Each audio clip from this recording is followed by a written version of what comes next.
The quarterback kneel down. It's a play that you've all seen, and it's a play that everyone knows. When done at the end of the game, it's the universal symbol for the game being over. Nothing bad can happen on a kneel down. You just take the ball, you fall to the ground in a controlled manner, almost like you're doing a lunge, the play is blown dead, and you're able to celebrate a hard-fought victory. Of course, there are exceptions. You might kneel down at the end of the half because you don't want to call any more plays and take any more chances, and you're fine going into the halftime break with the way the score is now. You might kneel at the end of the game as the losing team because there's no way back, such as you getting the ball back down by 25 points with 10 seconds left. So just take a knee and end the game, and don't risk anyone getting injured on a meaningless play. And you might kneel at the end of the game to set up for a chip shot field goal if the other team has no timeouts left. If it's a tie game and you have the ball at the 5-yard line and the other team has no timeouts and there are 35 seconds left and it's third down, you might kneel it and let the clock run down before setting up for a field goal, because your odds of winning are greater than if you try to score a touchdown and either turn it over or give the ball back to the other team with time for them to do something. But when you think of the quarterback kneel down, odds are 99% of the time you're thinking of this play at the end of the game, and the play to officially clinch the victory. Which raises the infamous question, what's the dumbest kneel down of all time? And I don't mean the Kirk Cousins kneel down against the Philadelphia Eagles, where that was clearly a player brain fart and he meant to do one thing, but instead did something completely different. I mean a play that was designed and was called by the head coach only to backfire in spectacular fashion because the coach never thought it over. Well, let's go to Jack Murphy Stadium for what's about to unfold. It's November 16th, 1986. It's week 11 of the NFL season, and we've got an interconference battle between one of the best teams in the league and one of the worst. The Cowboys enter this game with a 6-4 record, boasting a top 5 point differential in the conference. Although after 2 straight losses, they find themselves half a game back of the 6-3-1 San Francisco 49ers for the final wildcard spot in the NFC. Win this game, and you can keep pace in the ultra-competitive NFC East race and make a push for the playoffs for the 2nd straight season. Lose this game, and you officially lost 3 straight, and it might be time to panic. As for the Chargers, their season's over. Head coach Don Coryell left midway through the season and was replaced with Al Saunders, and the team was 2-8 with the 2nd worst record in the AFC, thanks in part to one of the worst defenses in football and an anemic rushing attack that was partly responsible for the team dropping 8 of their last 9 games entering this one. The Chargers had scored single digits in 4 of their previous 9, and with the Cowboys as heavy favorites, surely this game wouldn't be any sort of problem whatsoever for Dallas to right the ship, right? Well, not quite. Because midway through the 4th quarter, to the shock of just about everyone, the Chargers were winning 21-10, leading it by 11 points and setting alarm bells ringing throughout the country that the Cowboys' era of dominance might officially be over. However, thanks to 2 touchdowns on the ensuing 3 drives, with one coming from Herschel Walker from a yard out following a blocked punt, and the other coming from their quarterback from 2 yards out, the Cowboys were now up 24-21. A double-digit deficit erased just like that, and the Cowboys were back in business. Just get a stop on this drive, and you should be okay. You're not out of the woods yet, but you should be fine. And sure enough, that's exactly what the Cowboys do. After a 4-and-out forced by Dallas, culminating with a sack by Too Tall Jones on Dan Fouts, the Cowboys have the ball at San Diego's 5-yard line, up by 3, with 58 seconds to go. You're in a really good spot now. The game is not over because the Chargers have all of their timeouts. This is why it's important to save your timeouts in the second half for as late as possible, because they can be an extremely valuable tool. And to the credit of Chargers coach Al Saunders, he had the ability to buy his team an extra possession if they got a stop. If the Chargers can get a stop here, they're only down 1 score, And while the odds are not on their side by any means, they can win the game. So let's see what the Cowboys have drawn up here.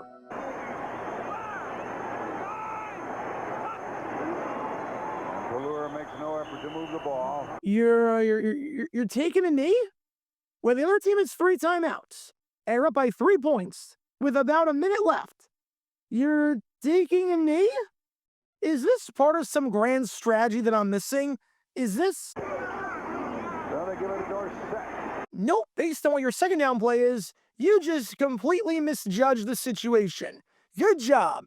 Welcome to Dumb Decisions. Before we break down what happened here, this whole series is about taking an in-depth look at decisions made during games that were clearly awful from the start. This isn't something look bad in hindsight. Rather, this is something look awful almost immediately. These are moves where your gut instinct tells you right away that there is no way this can possibly work. And sure enough, your gut instinct was smarter than that of an NFL head coach. And for this one, we're taking a look at the mind of Dallas Cowboys head coach, Tom Landry. Look, Tom Landry is one of the greatest coaches in the history of the NFL, and you can't deny that. For nearly 3 decades, he was the only coach that the Cowboys ever had. They were good just about every single season in the late 60s, 1970s, and the early 80s. It's a reign of dominance that is hard to replicate, and you don't make 5 Super Bowls as a head coach and win 2 of them by complete accident. But by the late 1980s, to say that this man was falling off would be putting it lightly. By the late 80s, Landry was one of the worst coaches out there, to the point where he was borderline senile. I did a video about a decision that he made back in a game against the Philadelphia Eagles in 1988, where he had no idea where the ball was and called the play incorrectly as a result of that. You can learn more about that by clicking the card in the upper right corner. And this was up there with a complete bungling of the situation where the Cowboys tried to do everything in their power to snatch defeat from the jaws of victory. Because to say that kneeling in this spot was inappropriate would be putting it lightly. So with that being said, let's take a look at why taking a knee when the other team has all their timeouts and there's a minute left and you're up by 3 points is a really bad idea. Now, there are situations where the other team has all their timeouts left, and I have no problem taking a knee. For example, in this exact spot, I don't hate the idea of taking a knee if you're up by 7. If you take the knee 3 times, you don't risk the possibility of fumbling the ball. You then have a chip shot field goal from inside 30 yards. Knock that kick through the uprights, and you go up by 2 scores with about 40 seconds left, and the other team having no timeouts. The game is basically over at that point. Just because the other team can get the ball back after a kneel down does not mean it's automatically a dumb decision, because there are times where I completely understand it. This, however, clearly not one of those times. Clearly, this was a case of a coach misjudging the situation, seeing as the very next play, Landry lined the guys up in a regular formation. If you want evidence of that, take a listen to what Chargers defensive end Lee Williams had to say about the bizarre ending to the game, where I should note that even though the Cowboys won, the Cowboys did not score on the drive, and the Chargers were able to go down the field before missing the game-tying field goal from 55 yards out. As Williams said, "I knew if they kneeled, we probably had time left to call timeouts and get the ball back." Actually, I wasn't surprised at all, because when they downed the ball on first down, they came to the line and said, "We're going down." The next time they came out and said, "We're going," they were real cooperative. Well, that makes it pretty freaking easy to understand what happened, doesn't it? This wasn't some master strategy. This was a coach who had no idea how many timeouts the other team had, even though he could have just looked up at the freaking scoreboard if he genuinely had no idea. Because let's say you take 3 knees. Each kneel down takes about 4 seconds off the clock. So by the time you kick the field goal, there are 40 seconds left. That's the ideal scenario, since obviously you're not trying to score. The best case scenario is that you don't score a touchdown. And when the quarterback on the other side of the field is a future Hall of Famer in Dan Fouts, and when the other team is a team that can get chunk plays because they can go down the field, you better believe that's enough time to score. It's not this super unrealistic scenario. And while I'll take the Cowboys defense, and most defenses for that matter, in a spot to defend 80 yards in 40 seconds, it is within the realm of possibility. Very much so. We've seen it before. If you're calling these kneel downs with 20 seconds left, no issue. Take 3 knees, give the ball back to the other team, and dare them to go 90 yards in one play from the 10-yard line. I get it. But with this much time left, and the Chargers having all of their timeouts, you're going to give them an actual drive to win the game? It befuddles me, especially when you're only 5 yards away from actually winning the game yourself. That's the other element in all of this. You have a Hall of Fame running back on your team in Tony Dorsett. You need to go 5 yards in 3 plays. Dorsett was averaging well over 5 yards per carry. You get a touchdown, and the game is over because you're up by 2 scores with under a minute to go.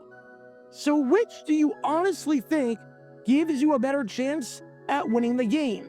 Taking 3 knees, kicking a field goal, and giving the Chargers 40 seconds to drive down the field and winning with a touchdown?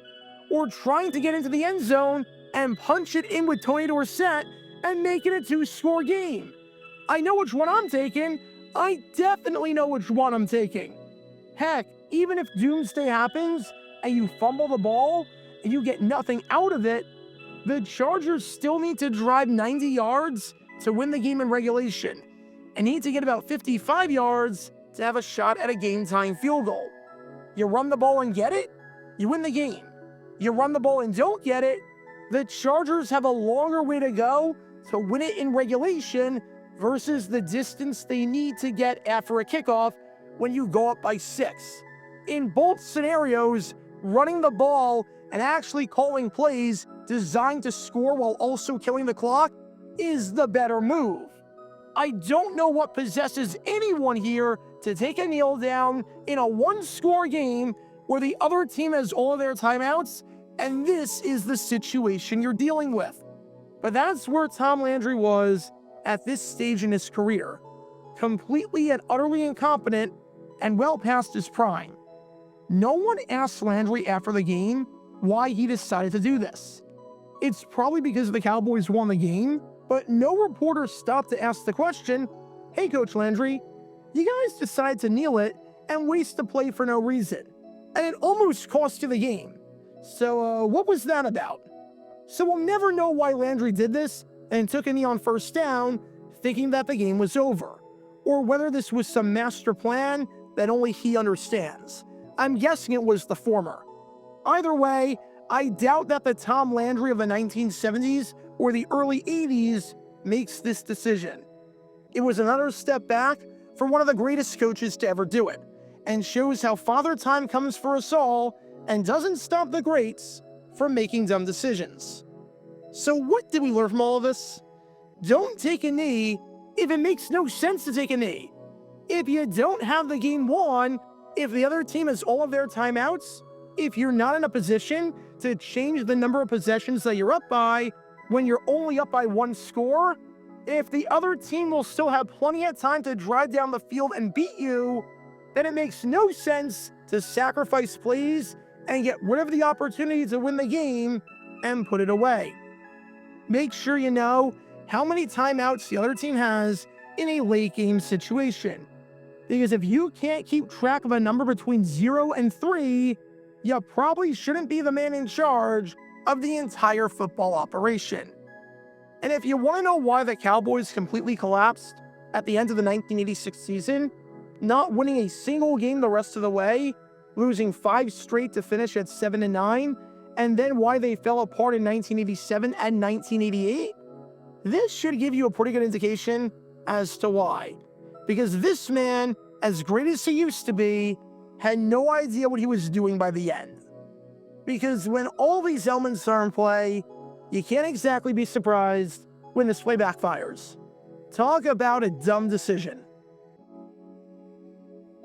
Check out our live streaming schedule for the next few days. We're live every single day on this channel, whether we're covering a sporting event or playing GeoGuessr or just taking your requests. So make sure you like and subscribe and turn on the notification bell so you don't miss a single time that we go live and so that you can join this community.